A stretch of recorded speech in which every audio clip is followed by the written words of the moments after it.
Aloha, my name is Sarah Hunt and I will be the host of this show called Better Government, a series that is focused on improving the quality of life through better government practices, since we're all in this together. Here we are at the Hawaii State Capitol, and this is where it all goes down. Bills are drafted and passed into legislation. Here with us today we have Republican House Caucus members. We'll be asking them what type of legislation they can provide us that we can cue in on and follow that will provide a better quality of life for the people of Hawaii.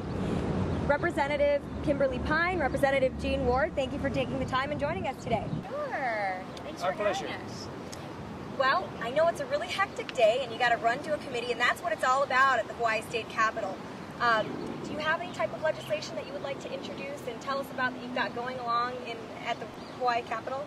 Well, right now I'm running off to the Public Safety Committee to vote in a few minutes, but tomorrow is what I really wanted to talk about. Tomorrow is a very important day for Karen's Law, and that is basically the bill that would automatically try a juvenile charge of first and second degree murder into the adult courts.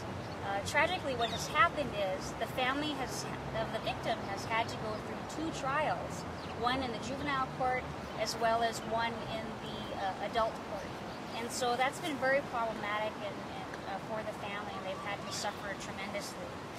Another bill that's coming up and also being heard in Judiciary tomorrow is House Bill 1037. And the reason why that I've latched onto this bill is right now we're talking about the budgets in the state capitol and our budget crisis. Basically, did you know, Jean, that a drunk driver could hit a pole and that the state taxpayers would pay for all of his damages? Did you know that, Jean? I didn't know that. Yeah. Including the pole. Including the pole, any deaths caused. Basically what has been happening here in the state capitol based upon our laws. For example, a drunk driver gets into an accident, kills people, damages property, and let's say the state is found guilty for maybe 20% of the cause of the accident. Maybe a sign wasn't put up that day that had fallen down. So if the drunk driver does not pay the damages, the judge will order the state to pay total damages of the accident based upon our state laws. Deep pockets. Yeah, so basically House Bill 1037 would make the state only liable for what they're really only liable for, not the drunk driver's part of the accident. For example, Taylor versus Rice. Taylor Rice versus Lee in 2000, the state was only found liable for 20% of an accident due to someone else's illegal activity, either from speeding or drunk driving, and they had to pay $1.6 million instead of 20% of that because the person that caused the accident failed to pay their part. Kinker versus Bauer in 2000, the state was also only liable for 20%, and the state instead was ordered to pay $1.1 million. Well, there's any time that we need to preserve and keep money in our coffers is now, when the state is hurting more than ever. Yes. So I can see this bill is very, very necessary. That must have been a Kymberly Pine bill. No, actually, this is an administration bill. Oh, it must have been a Lingo bill. Yeah, okay. And this is all about better government. How are we going to spend the taxpayer dollars better? How are we going to make just laws and provide for better government for the people of Hawaii? So, but anyways, I got to run to public safety and vote. Well, so I'm going to leave I know you, you'll Sarah. vote correctly, and I know I'll pick up the ball as you hand it over. All Nice right. talking with you. We'll see you back after the vote. I think I'm going to segue with what she just said about how we as government are supposed to do things quicker, better, more efficiently, and cheaper. And that bill that the administration has indicated is going to be heard is a way of saving money for you, the taxpayer, a way of saving money. Now, I want to talk about some of the bills I'm introducing, and it's also a bill that's going to be heard tomorrow, because my concern is about our economy. My concern is about keeping the businesses in businesses and keeping the workers working.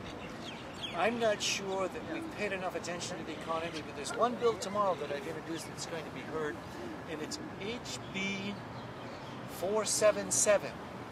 It's if you are a defense contractor and you hire locally, you get a tax credit. My fear is that people are going to be dropping people in their employ, or they're not going to be adding, and this is an incentive to add. It's part of the package that my office has been introducing as the military industrial complex for Hawaii. Remember what Eisenhower said when he left office? He said, beware of the military-industrial complex. I submit that Hawaii has not taken advantage of or even tried to build one, but something that we should be doing. We have $8.5 billion coming in from the military, and we still treat them like visitors. We have $8.5 billion, which is only $4 billion short of what the tourism industry is.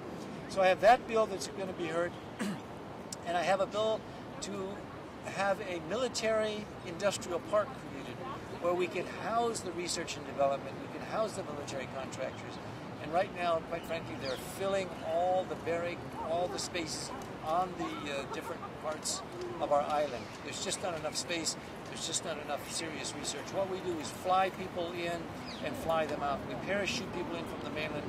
We're not using our local resources enough, and we need to do that. The governor has started with STEM, science, technology, engineering, math as a way of getting our students more prepared for this. And quite frankly, we've got to bring back the brains that are off to the mainland, those that are not coming back because we don't have the jobs. So part of the effort is to harness and create a high-tech military-industrial complex for the state of Hawaii.